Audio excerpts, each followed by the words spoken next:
Bonjour à tous, bienvenue pour cette troisième table ronde et notre dernière table sur le thème de l'agilité et l'efficacité opérationnelle. Alors juste avant, on rigolait un petit peu en disant qu'on va aborder des choses sérieuses. Ça va être la dernière thématique. Et nous allons donc essayer de répondre aux questions suivantes. En particulier, c'est comment booster l'efficacité opérationnelle, réduire les coûts, mais sans impacter la valeur, bien au contraire. Et allons-nous trouver des recettes secrètes dans l'agilité? Donc, je suis Anne-France Bardou, je suis coach agile chez OnePoint. J'accompagne des transformations agiles. Et je vais donc avoir le plaisir d'animer cette table ronde en présence de nos 4 experts. Alors, Martin a commencé l'événement en parlant effectivement d'une frugalité qui était d'autant plus importante dans ce contexte économique incertain. Et nous allons justement parler de cette frugalité et la question qu'on peut se poser, est-ce que dans les entreprises, le Graal qui est recherché ne serait-ce pas savoir faire plus avec moins? Et allons-nous justement trouver des recettes à partager ou est-ce que c'est simplement une utopie? Alors, pour répondre à ces questions, donc nous avons 4 experts qui sont là aujourd'hui. Je vais commencer par Frédéric, qui est tout au bout de la table, qui est donc manager du centre agile chez BPCE-SI, qui a eu l'occasion d'accompagner des transformations d'agilité à l'échelle avec des rôles de RTE, STE et de mettre en place du LPM, Lean Portfolio Management. Donc, il aura l'occasion de nous en parler. Nous avons ensuite Isabelle Lehaudet, qui est spécialiste Jira Align chez Atlassian, qui accompagne les clients aussi en transformation agile. Et elle va nous expliquer un petit peu comment elle remarque, comment elle accompagne ses clients et qu'est-ce qu'elle remarque sur le marché actuellement. Nous avons ensuite Benjamin Molinario, qui est manager dans le centre agile chez la Société Générale. Centre agile qui vient d'être créé puisque c'est un regroupement de plusieurs centres agiles et qui accompagne en particulier la direction banque de financement et d'investissement. Et enfin, Martin, que vous connaissez déjà, qui est donc leader au sein de la communauté product chez OnePoint et qui est expert de transformation agile et produit. Voilà, donc vous savez tout maintenant. Ce que l'on va donc faire, c'est répondre déjà à une première question. Quel lien nous faisons entre l'efficacité opérationnelle et l'agilité? Et avant de donner la parole à nos experts, je vais quand même préciser ce que l'on entend par l'efficacité opérationnelle. Donc, c'est la capacité d'une organisation à optimiser ses ressources, ses processus pour atteindre ses objectifs de manière productive et rentable. Voilà, ça sort du dictionnaire. Alors Isabelle, toi qui accompagnes justement des clients sur leur transformation agile, qu'est-ce que tu peux, toi, observer à ce niveau-là et le regard que l'on a sur l'efficacité opérationnelle?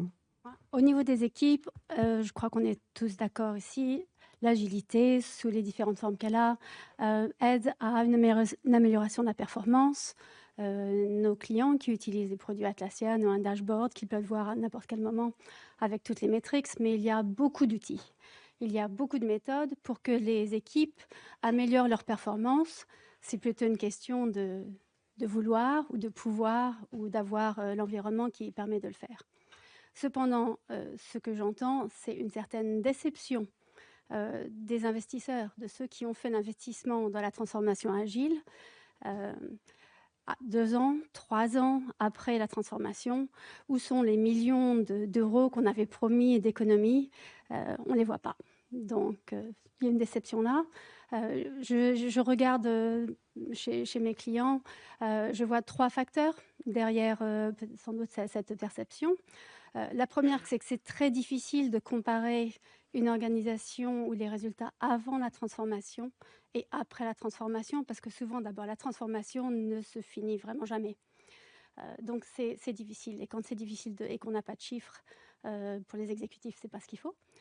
La deuxième raison, c'est que l'adoption de l'agilité, elle est faible là où ça compte le plus, c'est-à-dire que l'agilité au niveau des portefeuilles, du leadership ou même de l'alignement stratégique, c'est pas 98%. la troisième raison, et je pense que ça c'est plus un challenge pour nous, c'est que les méthodes qu'on utilise, les outils qu'on utilise pour apporter la transformation agile au niveau du leadership, au niveau des équipes de direction, ne sont pas adéquats. Ils ne prennent pas en compte les contraintes, les besoins des leaders qui ont d'autres choses à faire que l'agilité. Donc ça, c'est un peu à nous, je crois, où il faut revenir aux bases, il faut trouver de meilleurs systèmes. Je vais partager un exemple d'une méthode que j'ai élaborée en fait en travaillant avec des entreprises agiles ou pas. À ce niveau, j'appelle ça la méthode SAFE, donc Scaled Agile TikTok. C'est-à-dire que je réunis des leaders, je partage un concept, donc par exemple le portfolio Kanban, sans des fois parler le portfolio, l'appeler comme ça. Et à l'issue de cette session, chacun repart vers son organisation, vers son programme et essaie le concept, essaie de trouver un espace pour ce concept pendant 1 mois. On se retrouve ensuite et on prend une décision en fonction des retours ou d'ajouter ce concept dans la gouvernance ou pas, tout en sachant que contrairement à une gouvernance habituelle avec des comités, le projet n'est pas mûr, mais on a compris qu'il y avait de la valeur et à partir de là, on l'améliorera. Donc voilà, c'est le... Merci Isabelle pour toutes ces précisions. Donc effectivement, cette recherche d'efficacité opérationnelle, on sent que c'est une préoccupation de chacun. Justement, côté Société Générale, Benjamin, est-ce que tu peux nous partager, je crois, votre gros enjeu, votre grosse préoccupation actuellement au sein du LAIS? Oui.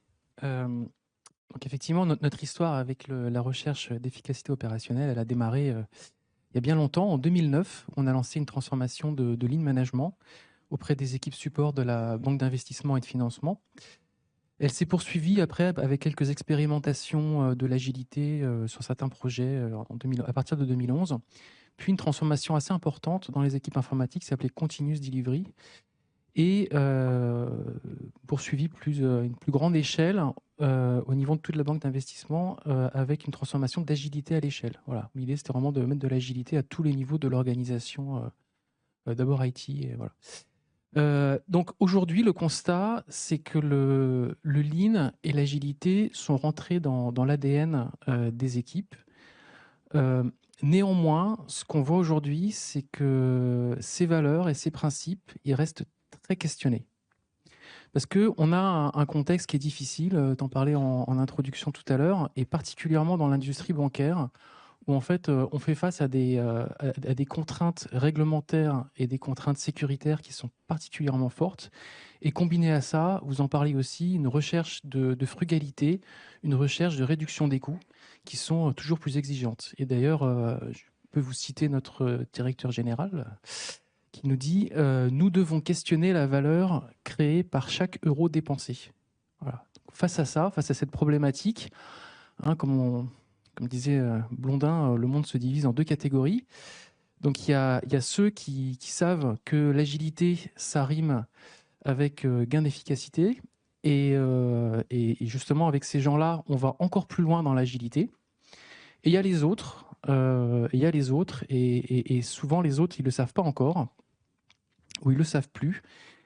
Et en fait, ce qu'on observe chez ces personnes-là, c'est quelque part un retour dans la posture de leadership vers une posture plus directive, on va dire, pour être correct. Et nous, tout notre enjeu en tant que LAIS, en tant que centre agile, c'est de capitaliser sur cette première type de population pour aider l'autre à basculer.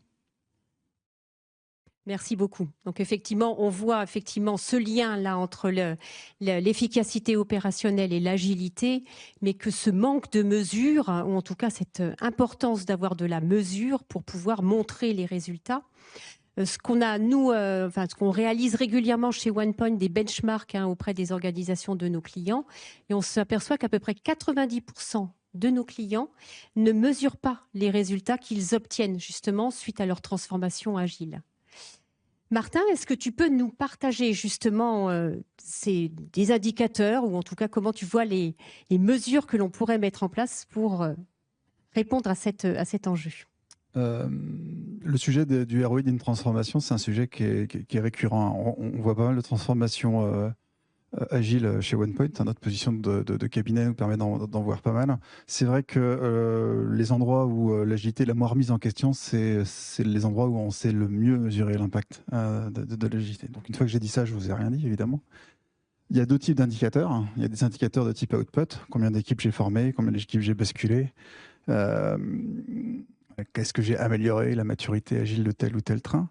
Ça, si vous ne le faites pas aujourd'hui en tant qu'agiliste, commencez déjà à le faire, parce que c'est déjà un premier pas vers la mesure. Donc ça, on voit bien que ces indicateurs, ils ne sont pas très corrélés à la performance, ou tellement indirectement que c'est difficile de faire le lien. Et donc après, il y a une approche plutôt typée outcome. La satisfaction des utilisateurs, c'est déjà une notion plus d'outcome.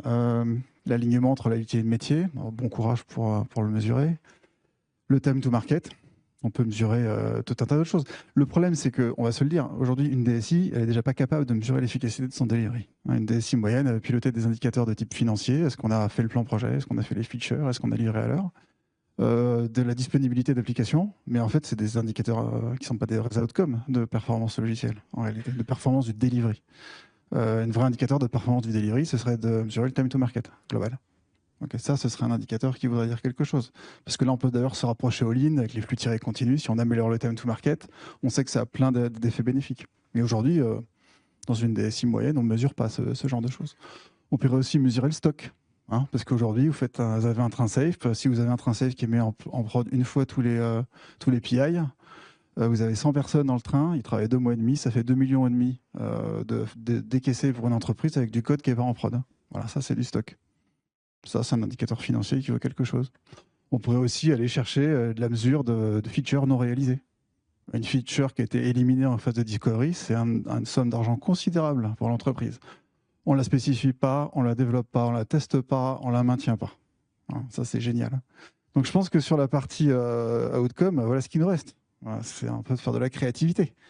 Après, il y a Google avec Dora qui nous explique que quand on est capable de mesurer, d'être bon sur 4 indicateurs, les 4 indicateurs, fréquence de déploiement, délai, je les ai marqués là, je ne les connais pas peut-être, les délais de mise en prod, qui sont des indicateurs très DevOps, mais si vous êtes bon sur ces indicateurs, normalement, vous surperformez le marché d'un point de vue business. Sauf que, comme le dit Frédéric, une fois qu'on a ces 4 indicateurs, on est bien avancé pour aller voir un COMEX. En leur disant franchement, si le mean time to restore, si tu performes, toute la boîte va performer. Bon là, bon courage pour aller persuader. Le vrai sujet dans l'approche d'outcome, ça ne veut pas dire qu'il ne faut pas le faire. Là. Je suis en train de vous... quand même un certain nombre de pistes, il faut aller chercher. Le vrai sujet, ça va être déjà de réussir à faire la mesure. Parce que mesurer un time to market, c'est pas évident. On en parlait encore tout à l'heure avec Jean-François. Déjà, mesurer un time to market sur une partie appréciable du lead time, c'est déjà une belle performance. Donc nous, on l'a fait chez un client, je ne vous dirai pas lequel. Et en fait, on était contents de nous.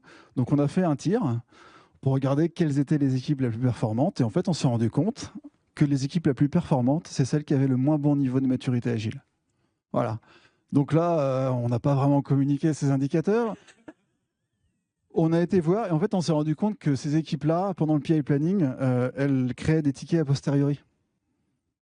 Qu'elles créaient le jour du PI planning. Donc en fait, effectivement, ça avait un time to market incroyable. Mais ça rejoint aussi notre discussion. Mais du coup, on a quand même un sujet de la culture de la mesure. Enfin, on a des équipes qui n'ont pas une bonne culture ou pas une culture positive de la mesure. Et ça, c'est à mon avis un vrai bon sujet. Alors justement, Frédéric, je sais que chez BPCE, donc vous avez déployé depuis plusieurs années l'agilité à l'échelle. Vous avez, je pense, une culture de résultats, ou en tout cas, il y a des impacts qui ont été constatés sur l'efficacité opérationnelle. Peux-tu nous en dire plus sur ces mesures que vous avez pu mettre en œuvre? Volontiers. Alors peut-être Alors déjà, je ne vais pas redire que mesurer le ROI de ce qu'on fait est important, puisque tout le monde l'a dit avant moi, évidemment, je le partage. Je vais juste rebondir sur ce qu'a dit Martin sur Dora, pour faire un peu de teasing, avant de vous expliquer ce que nous, on a en place chez nous aujourd'hui. Dora Accelerate, moi je trouve que c'est très intéressant, mais pas du tout pour le vendre à nos métiers ou à nos actionnaires, vous les appelez comme vous voulez, parce que dire que j'ai un super lead time et ils s'en foutent. C'est pas ça qui leur rapporte de l'argent directement. Et alors oui, dire que quand ça tombe, on remet en route rapidement et qu'on a un taux de défaut faible quand on livre, ça les intéresse un peu plus parce que la qualité, ça leur importe. Mais globalement, c'est pas ça qui est. Ils vont nous dire, OK, mais qu'est-ce que vous me rapportez? Ceci étant dit, pour moi, Dora Accelerate, c'est très intéressant sur un autre aspect. C'est que pour moi, c'est aujourd'hui le meilleur référentiel qu'on a sur les pratiques d'ingénierie logicielle, sur comment on fait pour développer du logiciel au standard de marché dans une vision mondiale. Et je dirais qu'à la limite, c'est moins les 4 indicateurs qu'on connaît pas par cœur tous, mais c'est plus les 24 piliers qu'ils identifient derrière et où ils nous disent une entreprise IT, une DSI moderne, il faut qu'elle se pose des questions sur ces 24 sujets-là. Et si elle fait rien sur un des 24, qu'elle se pose des questions. Puis il y a des choses très variées pour ceux qui n'ont pas regardé Dora. Ça va de est-ce que vous avez de la gestion de code à est-ce que vous avez une culture entrepreneuriale. On couvre plein de choses. Et je trouve que dans cet axe-là, c'est intéressant. Donc pour travailler en interne d'une DSI sur qu'est-ce qu'on cherche à améliorer, où est-ce qu'on en est, et puis on peut se comparer, donc c'est intéressant. Pour vendre à nos actionnaires, c'est juste pas la peine. Alors pour autant, on fait d'autres choses et surtout dans la dimension culture de la mesure. Alors évidemment, dès qu'on fait une transfo, on nous pose la question de c'est quoi le ROI, comment on mesure ce que ça nous rapporte, etc. On sait que pendant la transfo, c'est très dur. Alors ça a été vrai pour l'agilité, c'est vrai en ce moment pour l'IA. On se pose exactement les mêmes questions. Je vous reparlerai un peu plus tard aussi de ce qu'on essaye de faire sur le lean et on nous pose exactement les mêmes questions. On essaye de mesurer de manière granulaire. On a fait ça dans telle équipe, ça a évité tel coût, etc. Mais de là à transformer ça en business case à l'échelle de l'entreprise, moi je suis sur une DSI de 5000 personnes, la projection est hasardeuse au mieux. Ceci étant dit, nous on a autre chose, alors qu'il y a le défaut d'avoir beaucoup de retard, mais depuis assez longtemps, depuis plus d'une dizaine d'années chez nous, on a une mesure de la productivité sur nos projets bancaires qui se base sur une méthode assez ancienne, certains en auront peut-être entendu parler, qui est la mesure en point de fonction, avec la méthode de l'IFPUG. Donc c'est quelque chose de normé, ISO. L'avantage qu'on a dans cette démarche-là, c'est que c'est totalement agnostique des organisations, des technologies. Il faut que ce soit du projet métier quand même. Du projet purement technique, ça ne mesure rien du tout. Mais sur les projets métiers, en gros, c'est une méthode pour identifier un volume de fonctionnalités dans un projet. On met en face la charge de fabrication du projet, puis ça nous donne une productivité en point de fonction par jour homme. C'est quelque chose qu'on fait sur du très grand volume. Alors c'est intéressant à faire sur du volume, projet par projet. Chaque projet a sa vie, ses difficultés, ses opportunités. Par contre, quand on le fait sur des portefeuilles en centaines de milliers de jours hommes par an, là, ça nous apprend des choses. Et on a fait donc des études statistiques en pratique type Lean Six Sigma, ce genre de choses, sur notre transformation agile qui remonte un peu en 5 ans. On a mesuré qu'on avait amélioré notre productivité de 13%. Donc, pour un même projet, on a diminué le coût du projet de 13%. Et on sait pourquoi. On a gagné sur la qualité, donc on a diminué le coût de recette. Et on a gagné sur le pilotage. Quand on dit c'est hippie d'Agilis qui nous vendent de l'auto-organisation des équipes, mine de rien, quand c'est les équipes qui s'organisent et qui s'attribuent les activités, ça coûte moins cher en pilote. Et ça, on a pu le mesurer. Et puis surtout, le gain le plus spectaculaire qu'on a constaté, c'est une diminution de la durée de nos projets de l'ordre de 40%. Un projet de 1000 jours hommes, on mettait avant la transfo à peu près 17 mois pour le faire. À un mois près, je ne suis pas totalement sûr de mes chiffres, mais on est passé en gros de 17 à 11 mois pour le faire. Et donc ça, c'est des choses où on peut démontrer, alors avec un effet retard, mais on sait démontrer et prouver pour le coup dans des approches statistiques que notre transfo agile, elle nous a apporté ça. Donc ça, c'est quand même des éléments, même si on aurait aimé les avoir, j'allais dire plus tôt, mais comme il faut du volume et qu'en plus on mesure à la fin des projets, alors il faut que le projet ait bénéficié de la transfo, qu'il soit terminé, qu'on ait suffisamment de mesures pour le dire, donc 2 ans. Mais quand là, c'est des éléments qu'on peut porter et qu'on défend et qu'on met à la connaissance de nos actionnaires pour démontrer les gains d'efficacité. Et là, moi, je sais en parler, puis c'est pas moi du tout qui le mesure à l'époque, des gains d'efficacité que nous a apporté l'agilité. Très bien, merci beaucoup. Donc effectivement, on voit que la mesure est importante, la mise en œuvre d'indicateurs est importante. On a eu quelques exemples là, de Martin et puis de Frédéric. Isabelle, cette culture de mesure là, est-ce que tu peux compléter peut-être en apportant d'autres points? D'accord, avec tout ce qu'on a entendu parler, juste quelques points. Les métriques Dora en particulier sont précieuses si on les utilise. Si on fait autre chose que les mesurer. Ce qui aide, il y a des leviers quand même qui aident pour que l'agilité, l'adoption de l'agilité ou de Lean ait un impact plus large. C'est l'adoption sur une chaîne de valeur et pas juste sur les équipes d'ingénieurs. Parce que c'est là qu'on a vraiment une culture qui change. Peut-être on introduit une culture DevOps, mais il faut quand même créer l'environnement au total, parce que c'est là qu'on va voir que l'entreprise entière ou le groupe entier voit des résultats multipliés. Donc, pensez chaîne de valeur. Les chaînes de valeur, elles n'existent pas pour toujours, elles évoluent, mais c'est peut-être le premier feedback. Et puis, une mesure un peu moins, qu'on mesure un peu moins, mais en tant qu'être humain, on a parlé de mettre les humains en premier pour l'intelligence artificielle. Oui, les mesures, c'est bien. Si on me donne l'objectif d'améliorer mon rendement de 10%, c'est bien, mais ça ne va pas motiver, ça ne va pas mobiliser mes capacités, mon talent, ma créativité, mon envie tous les jours d'aller vraiment embrasser le nouvel effort et l'améliorer. Donc, il faut une vision qui inspire. Il ne faut pas oublier la vision, et une vision toute seule avec des leaders qui savent raconter les histoires qui vont avec la vision, comment est-ce que les clients vont bénéficier. Ça peut changer toute une organisation en même temps que les mesures. Effectivement, la mesure ne suffit pas. Accompagner cette compréhension, la culture positive de la mesure. On voit également la nécessité d'embarquer tout un collectif de bout en bout pour pouvoir justement dégager cette productivité-là. Nous avons donc les indicateurs. Maintenant, qu'en est-il de la mise en œuvre de ces indicateurs qui va nous permettre de piloter, de mieux mesurer les résultats ? Comment va-t-on pouvoir dégager cette valeur à partir de l'amélioration continue ? Qu'en est-il aujourd'hui justement dans les entreprises de cette amélioration continue ? Ne s'est-elle pas un peu perdue ? L'agilité porte l'amélioration continue, mais est-ce que ces pratiques sont toujours aussi efficaces, aussi opérationnelles ? Est-ce que Frédéric, tu peux nous donner justement, côté chez BPCE, je crois que vous avez expérimenté des pratiques Lean que vous remettez au goût du jour, entre guillemets. Est-ce que tu peux nous en parler, s'il te plaît ? Alors effectivement, je peux vous en parler. Alors, c'est vraiment des sujets qu'on est en train d'expérimenter en ce moment même. On a décidé que la prochaine étape après l'agilité à l'échelle, c'est de faire du Lean. On est totalement révolutionnaire. Non, évidemment, c'est pas tout à fait l'idée, parce que le Lean est quand même en grande partie à la base de l'agilité, et on y retrouve les concepts. Mais on a quand même fait le constat que la dimension et la culture d'amélioration continue, quelque part, j'allais dire, elle s'était perdue. En tout cas, elle s'est pas suffisamment ancrée dans le fonctionnement du quotidien des équipes. Je compte beaucoup d'équipes qui se disent non mais la rétro ça sert à rien, de toute façon on fait pas les actions qu'on a décidées derrière.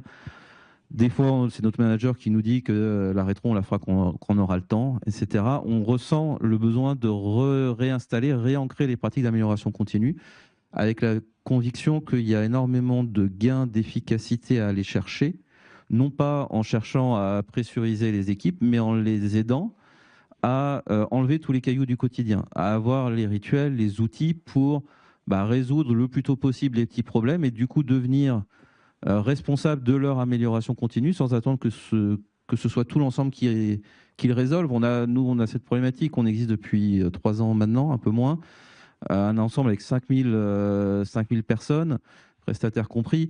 On a vite fait de se dire non mais c'est les autres qui me bloquent et puis je peux rien faire et puis je verrai plus tard. Mais évidemment, si on commence à faire ça, on perd énormément en efficacité. Donc on croit beaucoup au fait de réancrer des démarches d'amélioration continue au niveau du terrain, sans pour autant enlever le fait de le travailler à l'échelle aussi.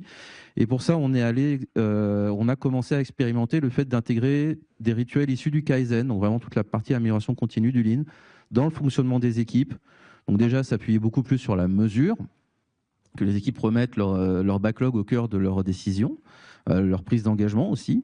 Je vois beaucoup trop d'équipes qui s'engagent sur 3 fois plus de tickets qu'ils ne feront réellement, et c'est classique. Donc revenir au fait, mais qu'est-ce qu'on va terminer, remettre, et du coup aller de la mesure au flux tiré, se recentrer sur ok, on a tout ça à faire, mais qu'est-ce qu'on termine aujourd'hui, qu'est-ce qu'on va pouvoir terminer demain, et revenir dans cette dynamique de terminer plus souvent des choses, et apporter des pratiques de formalisation de standards que les équipes, c'est-à-dire les règles que les équipes se fixent, se construisent et font vivre, et dont ils mesurent le résultat. Et là, on rentre dans la boucle PDCA, Plan, Do, Check, Adjust. Il ne suffit pas juste de se dire, allez, on va faire un truc. Non, on a la mesure avant d'où on en est, on l'applique, on mesure ce que ça donne et on regarde est-ce que c'est suffisant, est-ce qu'il faut qu'on aille plus loin. Donc c'est ramener des outils et il s'agit, je le disais en boutade au début, il s'agit surtout pas de dire on va faire autre chose que l'agilité. Il s'agit de renforcer, de continuer à ancrer de la culture d'agilité en particulier sur la partie amélioration continue dans le fonctionnement des équipes pour aller chercher ces gains qui, honnêtement, moi j'en suis persuadé, sont des gains qui font plaisir à tout le monde parce que personne n'a envie de se retrouver avec des cailloux dans la chaussure, quoi. De se retrouver à devoir faire des correctifs en urgence parce qu'on a laissé passer une anomalie, de se retrouver à devoir faire des formulaires et d'aller rappeler plein de monde parce qu'on n'a pas au début récupéré le bon besoin et du coup on se rend compte qu'il nous manque plein d'informations, etc., etc.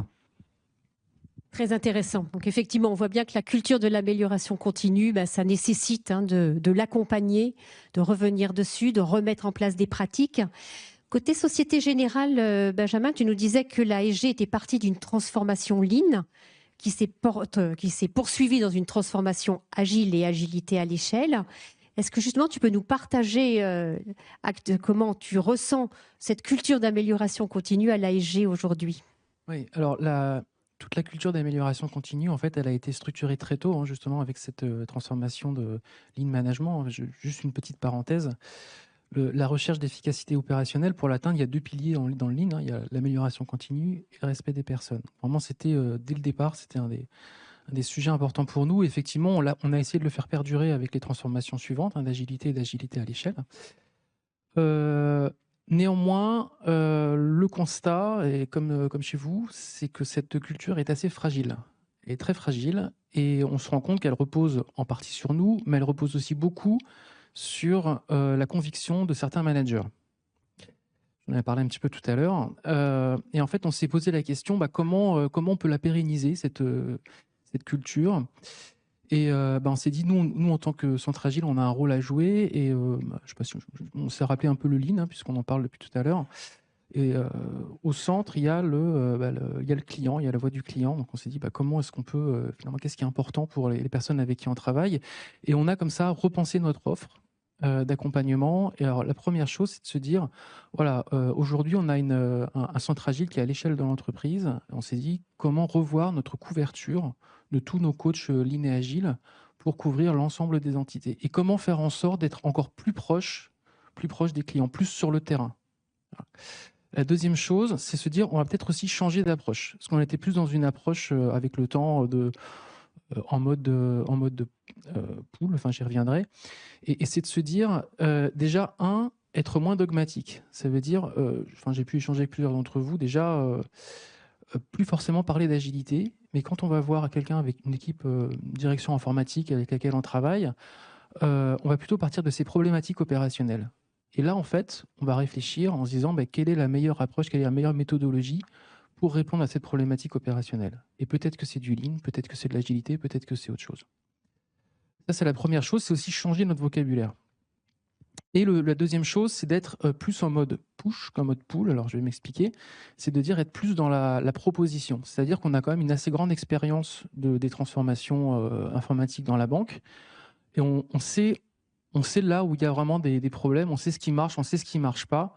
Et fort de toute cette expérience, on est capable de proposer à des gens, et notre regard aussi, de proposer des choses pour améliorer leur efficacité opérationnelle.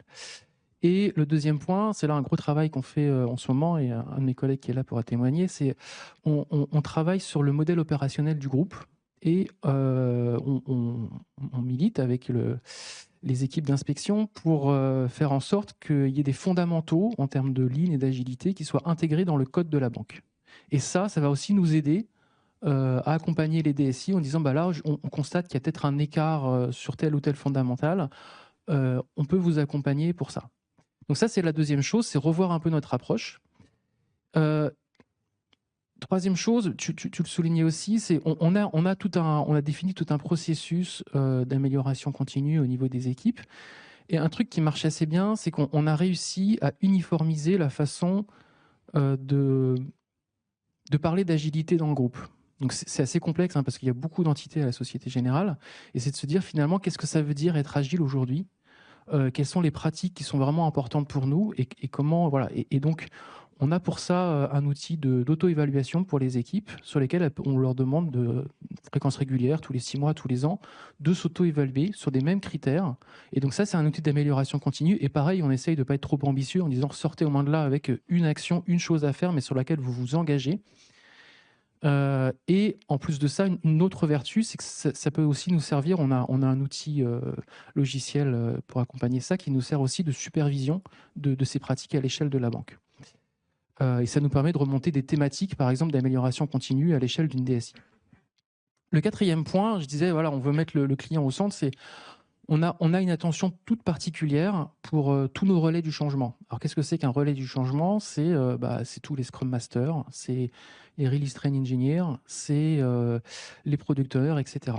C'est toutes ces personnes en fait qui sont en soutien de cette transformation localement dans les équipes. Et donc pour ça, nous, en tant que Centre Agile, on pousse énormément des sessions de partage sur différentes thématiques, sur l'IA par exemple, ou sur le leadership agile dont on parlait tout à l'heure. Beaucoup de communautés de pratiques, d'échanges entre pairs, souvent sans seul en fait, quand on fait de l'agilité dans une équipe ou dans un département. Voilà, c'est une façon d'échanger sur les difficultés qu'on a, les bonnes pratiques, etc. Et on a aussi toute une offre de formation pour ces rôles clés, donc à la fois sur leur rôle, aussi sur leurs pratiques. Et ça, c'est un truc qui est un peu différenciant chez nous, c'est qu'on a aussi sur le leadership agile. Donc, c'est toutes les postures qui accompagnent ces changements méthodologiques et d'outillage. Merci beaucoup, Benjamin. Donc, effectivement, on voit la nécessité d'accompagner ce déploiement de la culture agile, de la culture de l'amélioration continue, pardon. Et on voit que les centres agiles sont au cœur de cet accompagnement. Tu nous as parlé également de la nécessité d'avoir un leadership présent. Et justement, Isabelle, est-ce que tu peux nous partager des expériences en quoi cet accompagnement managérial, ce leadership est important pour développer une culture d'amélioration continue ? Le leadership est primordial. Au risque de répéter ce que j'ai dit précédemment, ça commence quand même avec le haut de l'entreprise, mais on parle souvent d'avoir des sponsors pour l'adoption d'une transformation agile ou des sponsors pour un changement de pratique. Le sponsor, oui, mais il faut quelqu'un qui soit engagé. Donc, ce n'est pas juste un rôle de sponsor ou même de financement. Il faut que ce soit quelqu'un qui soit un facilitateur de l'amélioration. Il faut montrer l'exemple. Je travaille avec une société et je travaille avec 2 entités dans cette société. Et je vais vous donner un exemple de différents comportements de leadership et à quel point ça fait une différence. Première entité, il y a 2 ans, ils ont fini leur transformation, donc ça fait 2 ans qu'ils ont fini. Elle s'est concentrée assez traditionnellement sur l'opérationnel des équipes et ils ont créé des tribus, pas du tout regardé au-dessus. Pendant la transformation, ils ont amélioré leur opération de 10% avec les mesures qu'ils avaient. Depuis, le backlog est sans fin. Ils ont plusieurs années de travail dans les backlogs. Les équipes sont surchargées. On est dans une impasse, c'est-à-dire qu'on ne peut plus approcher les équipes et leur demander d'aller dans une rétrospective ou même d'aller dans les meetings de présentation de fin de trimestre. Il y a un abandon total, chacun est reparti dans son espace, la collaboration est partie parce qu'on n'en peut plus. Il y a du burn-out et si on amène l'idée de faire un autre changement, ils vont exploser. Donc, première transformation non suivie, avec un leadership qui n'a pas touché. Deuxième entité avec laquelle je travaille depuis l'année dernière, approche différente. Le leader, qui est un leader facilitateur, a donné pour mission au métier et au département IT, et il y en a plusieurs, dans l'amélioration, sans dire on fait un changement de système opérationnel, de trouver une nouvelle cadence de collaboration, de proposer à la fin du trimestre une nouvelle cadence de collaboration, peut-être même de nouveaux outils, avec une histoire d'inspiration qui est que les fintechs sont des concurrents aujourd'hui, pas dans l'avenir, même pour les grandes sociétés, c'est un risque. À la fin du trimestre, le leadership avait accepté déjà de nouvelles pratiques.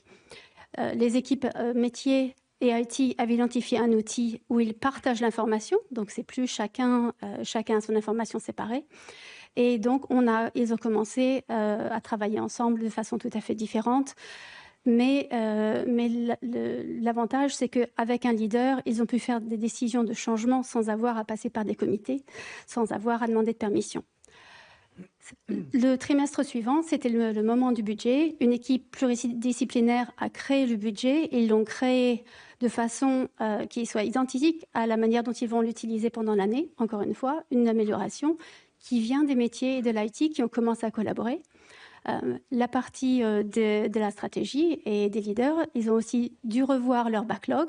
On leur a demandé de faire une vraie priorisation, pas juste chaque leader a sa priorité, mais une priorisation d'ensemble et d'y ajouter des objectifs. Les résultats à la fin de l'année, c'est que au niveau du leadership, on a tout d'un coup une énergie qui n'existait pas, des gens qui se parlent, qui ne se parlaient pas avant. Et on a un alignement, donc le premier PI planning. Les tribus se sont trouvées avec un backlog où elles n'avaient pas besoin de se battre et de justifier pourquoi est-ce qu'elles ne pouvaient pas prendre 100 features si elles pouvaient en mettre 30. Parce que tout d'un coup, tout le monde se comprend, tout le monde comprend l'effort et tout le monde connaît l'effort. Donc, les tribus qui auraient pu être fermées, parce qu'elles voient ce que font les autres organisations, ont réalisé que c'était un bénéfice pour elles, cette amélioration. Et tout d'un coup, on a de nouvelles idées qui viennent des équipes qui disent « Ah, mais on pourrait peut-être arrêter de faire ça ». Donc, l'amélioration, c'est communicatif. Et en fait, tout le monde est responsable de cette amélioration continue. Donc, une société, 2 entités, 2 types de leadership, 2 résultats très différents. Merci beaucoup Isabelle pour ce partage d'expériences concrètes. Donc effectivement, on voit que dans cette discussion, que les pratiques lean sont intéressantes à remettre au goût du jour, à réexplorer. Donc des pratiques à mettre en place au niveau des équipes. Mais l'intervention d'Isabelle nous montre également que le leadership est très important pour porter cette culture et rien que tel que pour avoir des résultats derrière efficaces. Donner l'opportunité aux équipes de mettre en œuvre ces pratiques. Alors, la recherche de l'efficacité opérationnelle, ce n'est pas qu'une préoccupation des DSI, c'est une préoccupation de l'ensemble des entreprises. Nous avons parlé justement de comment nous assurer que cette efficacité ne soit pas au détriment de la valeur créée. Martin nous précisait justement de savoir peut-être comment faire les bonnes choses, pas simplement savoir les faire vite, mais savoir faire les bonnes choses. Donc justement, Benjamin, est-ce que tu peux un peu nous parler justement de cette approche chaîne de valeur dont parlait également Isabelle, comment embarquer tout un collectif pour justement aborder cette approche-là? C'est effectivement l'approche par chaîne de valeur, une approche qu'on privilégie. En fait, notre idée, c'est vraiment d'aider l'entreprise à s'aligner le plus possible à ces chaînes de valeur et de bout en bout. Quand je dis de bout en bout, c'est vraiment front to back, jusqu'au niveau opérationnel.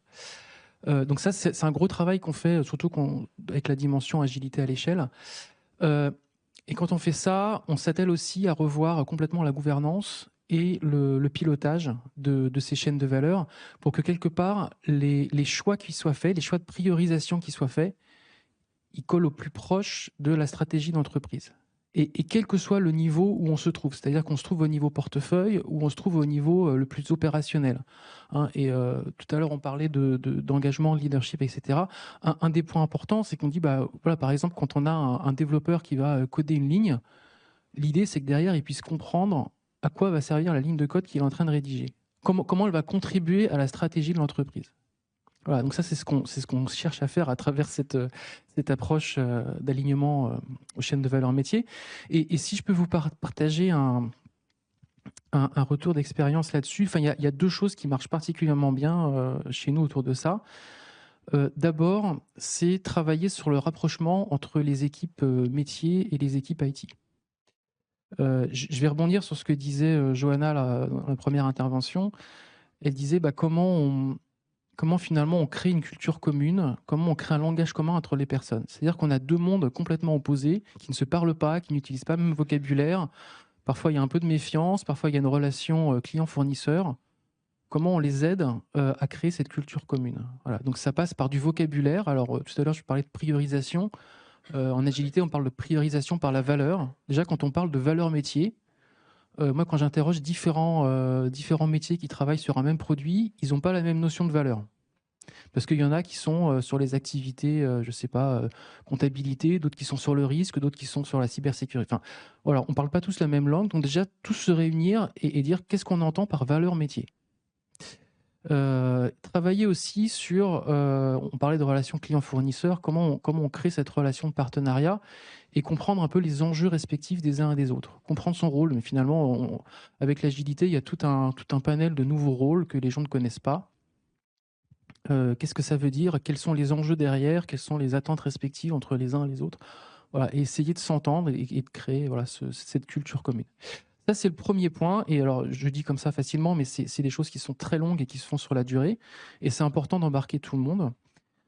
Et le deuxième point, c'est tout ce qui est j'en parlais un petit peu tout à l'heure, priorisation par la valeur, mais à tous les étages de l'organisation. Et pour ça, on a expérimenté dans plusieurs entités, plusieurs programmes, le Lean Portfolio Management. On y reviendra sans doute. Et on a plusieurs retours là-dessus. Déjà, ça nous a permis d'avoir des éclairages qui sont beaucoup plus éclairés en termes d'arbitrage. Pardon, des arbitrages qui sont beaucoup plus éclairés.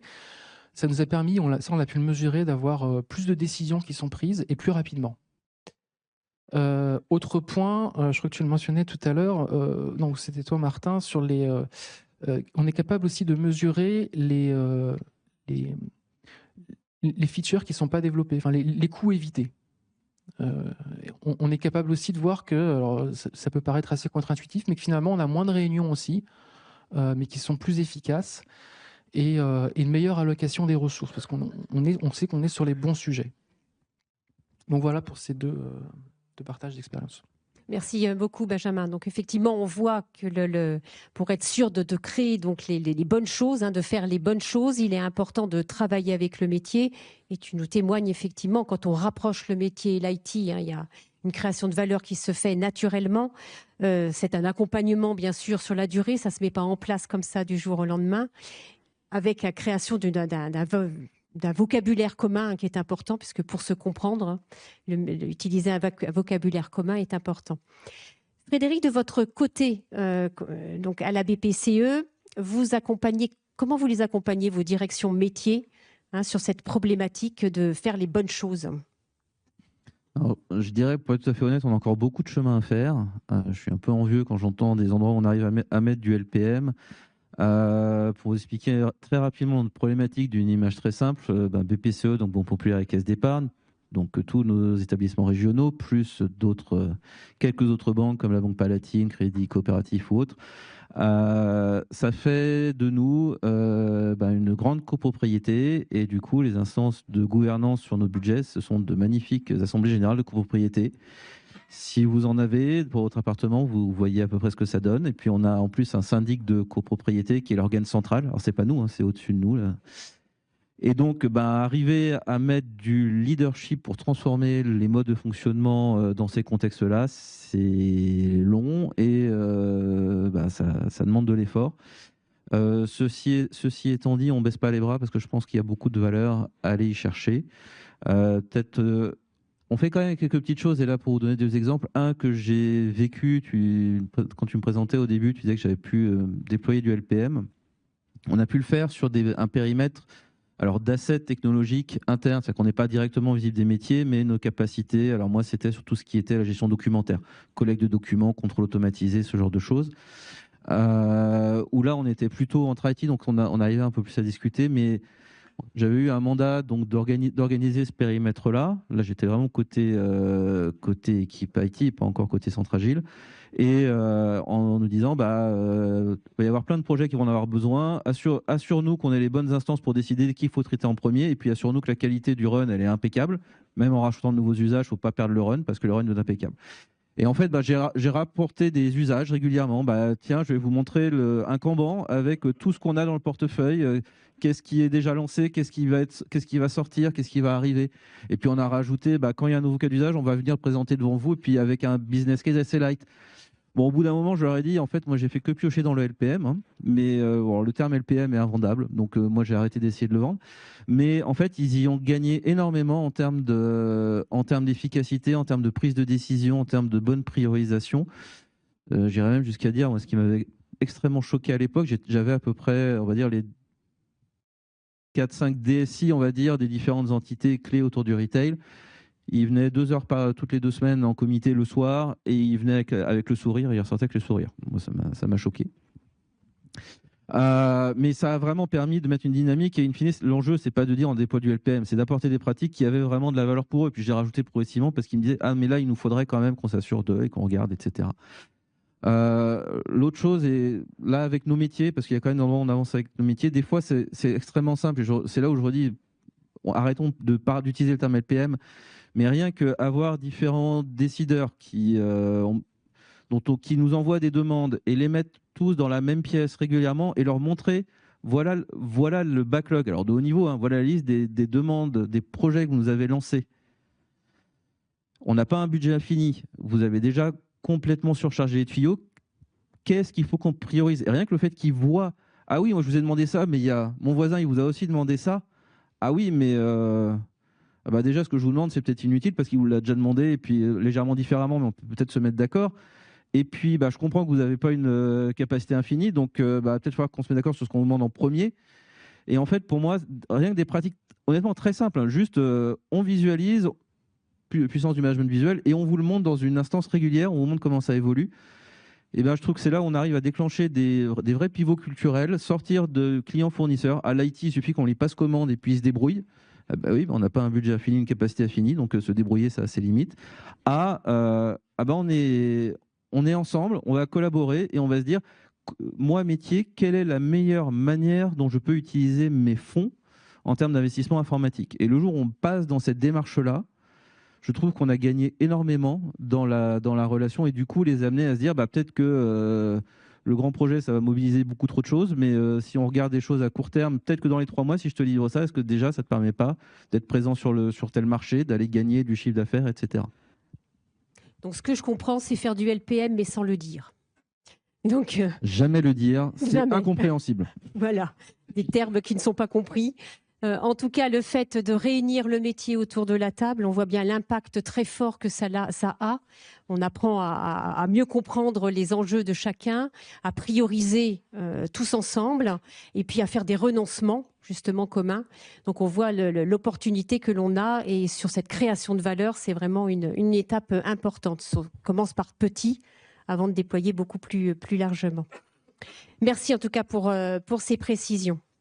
Alors, on a vu effectivement plusieurs aspects. On confirme bien que l'efficacité opérationnelle, on trouve des outils dans l'agilité. On a vu que les indicateurs étaient absolument nécessaires à mettre en place pour pouvoir piloter cette efficacité opérationnelle. On a vu l'amélioration continue qui est à mettre en avant. Également, le rapprochement avec le métier. Mais alors maintenant, qu'en est-il de ce futur? Quel va être le rôle justement demain des centres agiles pour accompagner les entreprises sur cette recherche d'efficacité opérationnelle, de réduction de coûts et surtout de création de valeur? Benjamin, est-ce que tu peux, toi, nous donner un petit peu une projection dans le futur? Comment tu vois les choses, les leviers qu'on va pouvoir mettre en œuvre? Ouais, je vais vous repartager en 2 mots nos enseignements et les tendances qu'on va suivre.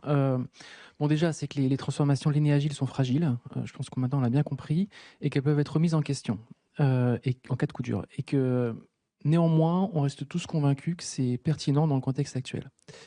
Et pour les pérenniser, les convictions managériales, c'est très bien, mais c'est pas suffisant. Et donc pour ça, nous, la réponse qu'on essaie d'y apporter cette année en particulier, c'est d'abord, premièrement, de travailler sur le faire-savoir. C'est-à-dire, on a des coachings agiles qui sont très bons sur le savoir-faire. Maintenant, c'est comment on travaille sur le faire-savoir. Là, on est beaucoup moins bon. Et l'idée, c'est, vous l'avez tous mentionné, c'est vraiment s'atteler à mieux expliciter la valeur apportée par le lean et l'agilité. Comment on porte ça et comment aussi travailler sur la communication, mais comment augmenter notre audience, notre impact dans l'entreprise. Voilà, parler d'agilité régulièrement. Deuxième point, c'est travailler aussi à faire évoluer notre approche et vraiment changer la façon dont on travaille avec les équipes informatiques et être plus dans une démarche plus volontariste et plus prescriptive. Voilà, ça c'est vraiment un changement important, mais toujours orienté efficacité opérationnelle. Voilà.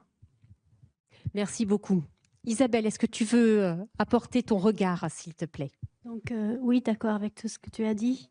Je pense que je vais être assez optimiste. Si vous faites partie d'un groupe LACE ou d'un centre agile, ou que vous dites plus le mot agile, mais vous êtes encore un coach et vous apportez des idées aux gens du portefeuille pour s'améliorer. On a quand même construit des muscles, des pratiques dans les 10 années, 20 années passées, d'évaluer un système opérationnel, adapter le système opérationnel, introduire de nouveaux rôles avec un nouveau langage. On a rappelé que mettre la data au centre des décisions, c'était une bonne idée.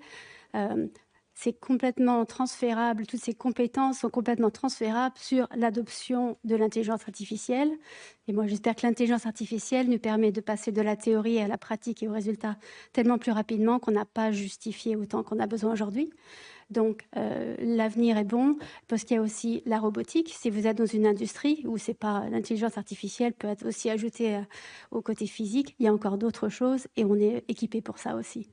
Pour ce qui est de l'efficacité opérationnelle, j'ai mentionné l'idée de la chaîne de valeur, parce que la valeur, ce n'est pas juste le côté informatique, c'est vraiment ensemble, et c'est le client, si on inclut le client. Chez Atlassian, on a fait cette réflexion, où on servait les gens par fonction, les business teams, les ingénieurs, et en fait, on a notre vision, c'est de tourner ça en une plateforme pour pouvoir donner des outils qui permettent de s'adapter sur l'ensemble de la chaîne de valeur. On appelle ça System of Work, c'est vraiment le constat qu'on a fait, on a absorbé ce constat, on a changé notre architecture de nos produits pour être disponible sur ce marché. Donc c'est vraiment là où on voit la tendance en avant. Eh bien, merci beaucoup. Frédéric, veux-tu apporter ton regard? Alors, ouais, en synthèse, moi j'ai conviction personnelle sur nos centres agiles, c'est qu'ils existent dans nos entreprises au service de deux missions. C'est maximiser la valeur qu'on apporte à nos métiers, nos clients, vous appelez comme vous voulez, suivant le cas de l'organisation, et le faire de manière la plus efficace possible. Donc à la fois plus de valeur et avec la plus grande efficacité opérationnelle possible. Donc déjà, ça veut dire qu'il faut essayer de trouver les moyens de le mesurer, que si ce qu'on fait n'est pas au service de ces deux objectifs, et si on ne sait pas servir ces deux objectifs, honnêtement, je pense que nos centres agiles, ils ne servent à rien dans l'entreprise. Enfin, on ne fait pas de l'agilité pour faire de l'agilité, on fait pour de l'agilité au service de. Donc, il y a d'où l'utilité de le mesurer, de trouver des moyens de le mesurer, de démontrer qu'on apporte. Et puis aussi, pour revenir à la question initiale, dans un contexte plutôt tendu, moi, ce que je ressens comme questions qui viennent de nos métiers, c'est, comment dire, faire plus avec moins, c'est maximiser la valeur que vous produisez. C'est-à-dire apportez-moi le maximum avec les moyens, même s'ils sont plus limités, et puis démontrez-moi que vous êtes efficace, voire que vous gagnez en efficacité, c'est encore mieux, dans l'utilisation des fonds que je vous confie, quoi. Et donc je pense que là-dedans, l'agilité a toute sa légitimité à apporter. Je ne reviendrai pas sur les chiffres dont j'ai parlé. La chose que je peux dire, c'est que si quelqu'un venait me voir aujourd'hui pour dire non, mais là, il faut qu'on revienne au cycle en V parce que l'agilité, c'est has-been. Je dis, OK, est-ce que tu es prêt à les défendre de payer 13% de plus et de rallonger de 40% la durée des projets? Je souhaite bon courage d'aller vendre ça à nos métiers. Je pense que globalement, l'enjeu, c'est pas tellement de vendre l'agilité en elle-même, c'est d'être aux côtés de nos équipes IT et de trouver et les accompagner à résoudre leurs problèmes pour qu'ils gagnent en efficacité et en valeur. Et tant qu'on arrivera à les aider à progresser, je ne me fais pas d'inquiétude sur le fait qu'ils viennent, s'ils reconnaissent notre valeur, ils vont venir nous chercher. Ce n'est pas tellement démontrer notre valeur en termes de globalement le chèque, c'est avoir la conviction de la part de nos clients internes à nous qu'on aide le collectif à améliorer sa valeur. Donc on comprend effectivement que les centres agiles ont encore de l'avenir. Ils doivent simplement s'adapter avec un accompagnement très opérationnel. Martin, est-ce que tu peux, le mot un peu de la fin, nous dire, tu avais commencé en disant les centres agiles doivent se réinventer justement, qu'est-ce que tu en penses ? Je pense que c'est pas facile de passer en quatrième sur la dernière question, parce que tout a été dit. Je pense effectivement que le sujet de la performance, je pense que les centres agiles, les agilistes doivent s'en emparer. Ça, c'est évident. Et en fait, si on retourne un peu les choses, je dirais que si vous n'êtes pas capable en tant qu'agiliste de démontrer votre impact sur des indicateurs de performance, il y a des chances que ça ne dure pas très longtemps pour vous. Et du coup, j'essaye peut-être de résumer à 2-3 idées très ciblées. Je pense qu'on a un sujet de culture de la mesure. Okay, en fait, au-delà de ça, de la démarche, comment on fait pour mesurer, hein. Quand on fait une amélioration, il faut mesurer avant, améliorer et mesurer après, hein. Et puis ensuite être capable de faire ce qu'il faut, que ça monte ou que ça descende, hein. Parce qu'il y a aussi des fois où on mesure et puis ça se dégrade. Il faut être capable de traiter le sujet. Et donc je pense qu'il y a un autre sujet à craquer, c'est la culture de l'amélioration continue. Et ça, on sait que quand on fait des approches lean, la culturation managériale, c'est un élément fondamental. Je pense que c'est quand même deux gros sujets de travail. Et avant de s'y mettre... il y a quand même 2-3 prérequis. Déjà, il faudrait s'entendre sur ce que c'est que de la performance, la mesure de la performance d'une DSI, hein, parce que je ne suis pas sûr qu'aujourd'hui, dans une DSI, on mesure réellement les bonnes choses, pas encore en mesure de la performance logicielle. Là, chez BPCE, vous avez mis en place le chiffrage en point de fonction. Je ne crois pas qu'il y ait beaucoup de DSI qui fassent ça sur le marché. Et le deuxième, c'est aussi comment est-ce qu'on fait pour aller chercher les informations. C'est-à-dire que le sujet de l'outillage, c'est un sujet qui est fondamental. Comment est-ce qu'on normalise l'usage de l'outillage? Comment on normalise l'outillage? On comprend bien que chaque équipe a ses spécificités. Mais en tant que coach agile, vous savez très bien que dès qu'on va aborder une nouvelle organisation, les gens vous disent toujours bon, l'agilité, ça va être compliqué parce que chez nous, c'est différent d'ailleurs. Or, en réalité, c'est différent et en même temps, voilà, l'harmonisation de l'outillage, qu'est-ce qu'on va mesurer, comment on le mesure, comment on s'assure que tout le monde utilise les outils de la bonne façon. Je pense que c'est des sujets qui sont des sujets préalables extrêmement importants. Merci beaucoup pour cette conclusion, Martin. Alors, comme pour les autres tables rondes, nous avons essayé de synthétiser tout ce que l'on vient de se dire. Sur ce qui est à retenir, on voit que l'intégrer l'agilité à tous les niveaux pour maximiser l'impact, hein, donc embarquer toute la chaîne de valeur, hein, ça c'est quelque chose d'important. Mesurer l'impact de l'agilité à intervalles réguliers pour convaincre, avoir des mesures qui permettent de convaincre, hein, nos dirigeants, nos actionnaires. Cultiver l'amélioration continue avec un engagement sans faille du leadership managérial pour pouvoir accompagner les équipes sur la durée. Et puis, on a vu qu'intégrer des pratiques de lean, hein, revenir à ces fondamentaux-là, sont intéressants pour optimiser nos processus. Ce qui est à éviter, c'est sous-estimer, comme on le disait, l'importance du soutien managérial. Limiter aussi les indicateurs IT, on a parlé des indicateurs indirects, mais limiter simplement à cette approche que technologique IT en ignorant la valeur métier, ça aussi c'est quelque chose à éviter. Et puis négliger l'alignement métier IT, on a bien vu que le rapprochement métier IT était absolument fondamental dans notre approche. Voilà, donc notre table ronde prend fin, mais avant tout, comme d'habitude, je vais vous laisser la parole pour des questions-réponses. Nous en avons une première là. Merci pour vos éclairages. Aujourd'hui, c'est le future of agility. Alors, est-ce que vous voyez des révolutions à venir dans l'agilité, aussi bien en termes d'outils que de méthodologie? Et où est-ce que vous voyez l'agilité évoluer dans les 5-10 années à venir? Je pense qu'on ne sait pas tout de l'intelligence artificielle aujourd'hui. Le rythme du changement affecte aussi l'agilité aujourd'hui, donc il va falloir qu'on s'adapte. Il faut qu'on adapte nos méthodes, les outils, les frameworks qu'on a utilisés sont à revoir. La seule chose qui est constante, c'est qu'il y a des clients, il y a des business qui ont besoin de vendre leurs produits à des clients. Donc il faut s'aligner sur là où est la valeur, mais il faut être prêt à tout. Je crois qu'on ne peut pas aujourd'hui dire, enfin pour moi, on ne peut pas dire dans 5 ans, à moins que ce soit un prolongement de ce qu'on fait aujourd'hui. Je pense qu'il y aura des choses nouvelles à venir. Je pense que je travaille beaucoup avec des industries industrielles. On prend des produits concrets. Je crois qu'ils ont aussi des méthodes à nous apporter parce qu'eux, ils font de l'expérimentation depuis toujours. Et ils ont une approche au changement qui est assez bonne.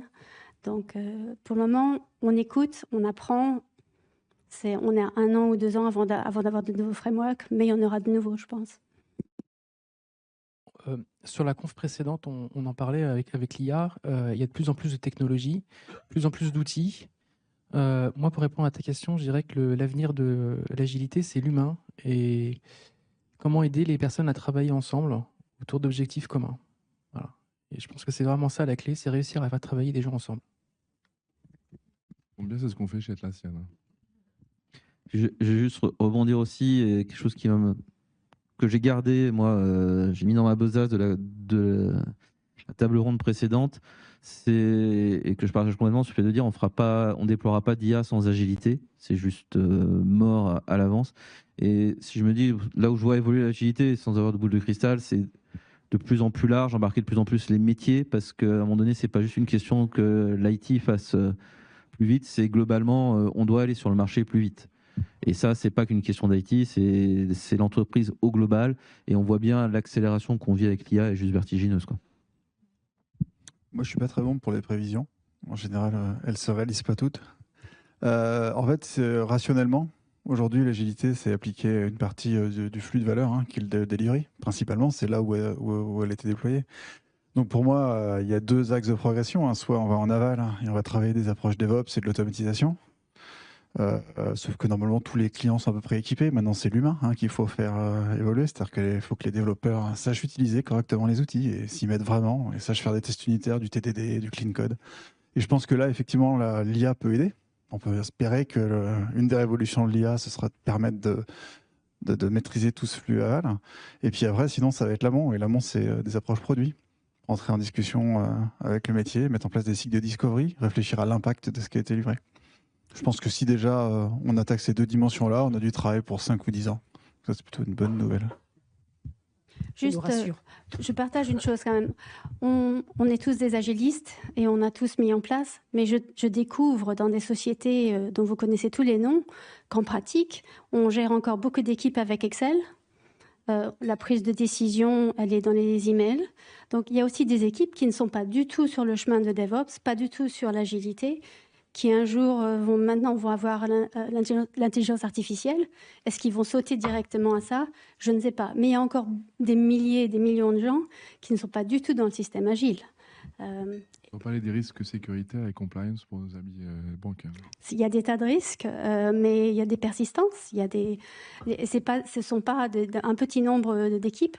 On voit ça beaucoup dans les outils, dans les sociétés qui nous amènent dans leurs entreprises. Donc il y a aussi ça. Merci à vous. Une autre question? Une dernière. Une dernière. Bonjour, j'ai une question sur les mesures.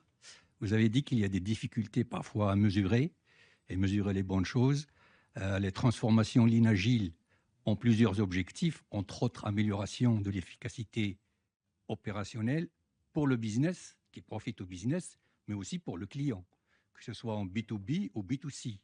Alors pour le mesure, est-ce qu'il ne faudrait pas impliquer le client dès le début sur les constats, qu'ils soient externes ou internes, et mesurer avec le client les améliorations de l'efficacité opérationnelle pour voir s'il lui profite aussi? Ça, c'est une bonne question, mais c'est la question du digital aujourd'hui. C'est une question qui est paradoxalement, je trouve, pas tellement bien abordée dans les entreprises. Aujourd'hui, quand vous avez des canaux digitaux, le pouvoir des canaux digitaux, c'est qu'on est capable de scruter très, très précisément le comportement de votre client. Donc, on a des méthodes, des approches type A/B testing qui permettent de savoir, de tester deux solutions différentes quand on identifie sur un canal de conversion, de vente, une chute brutale, un départ brutal des clients à une étape de la vente. Mais en réalité, ça reste de l'amélioration continue. C'est-à-dire qu'aujourd'hui, si on prend purement le sujet, purement les équipes digitales, vous avez un site internet, vous vous levez le matin, vous récupérez vos analytics, on les regarde, où est-ce que ça ne marche pas, qu'est-ce qu'on met en place pour pouvoir tester, on fait de l'A/B testing et on choisit la solution qui a été qui est la plus pertinente. Sauf que ça reste de l'amélioration continue. Et ça veut dire qu'on implique le métier. C'est-à-dire que derrière, vous allez avoir votre métier en disant, en fait, tu vois, ton canal de vente, la feature que tu avais imaginée, elle ne fonctionne pas. Voilà. Et en fait, on est capable de le prouver. Et donc là, il s'agit bien de culture. Et pour l'avoir fait, moi j'ai quand même pas mal bossé dans le digital, notamment dans l'assurance. Aller voir un métier en disant, en fait, la solution, le produit que tu as imaginé, en fait, il fonctionne pas. On est capable de dire pourquoi il fonctionne pas, où il fonctionne pas, et on est capable de trouver une solution qui est meilleure, qui est plus simple et plus moche. Cette discussion-là, elle est extrêmement compliquée. Moi, j'ai des métiers, du métier digital et Internet, des gens qui ont pété les plombs quand on est arrivé avec ces indicateurs-là. Donc tout le sujet finalement d'utiliser les feedbacks clients directs qu'on peut avoir pour améliorer et prioriser des features, ça reste un sujet culturel assez sensible et ça reste un peu devant nous quand même. Merci à vous. Donc, on remercie infiniment nos speakers.